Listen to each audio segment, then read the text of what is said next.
Islom Kenjaboyev ayol kishilarni haqorat qilganligi uchun jazolanishi mumkin ekan.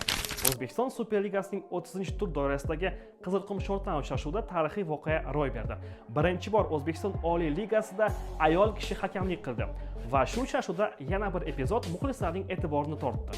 Qizilqum futbolchisi Islom Kenjaboyev zaxiraga olinayotgan edi va shu paytda hakam uning yoniga kelib, tezroq maydonni tark etishni so'ragan.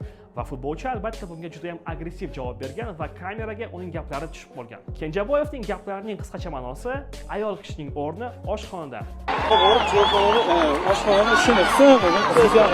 Bu video juda ham keng tarqaldi va juda ham ko'p insonlar o'z fikrini bildirdi. O'zbekiston futbol assotsiatsiyasidan yetib kelgan ma'lumotlarga ko'ra, bu jinsiy kamsitish deb tan olinishi mumkin ekan va hatto Islom Kenjaboyevga jarima jazosi ham qo'llanilishi mumkin ekan. Juda ham qiziq holat. Dunyoning bir chekkasida Italiyada futbolchilar ayol kishilarga hurmat bildirish uchun o'zlarining liboslarida ayollarining, onalarining, singillarining, opalarining ismlarini yozib chiqishgan. Bizda esa futbolchilar mana bunday gaplarni aytishmoqda.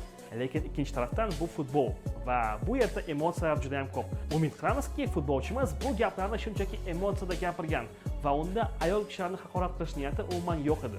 Sizningcha bu vaziyatda kim haq, kim nohaq? Fikrlaringizni izohlarda yozib qoldiring.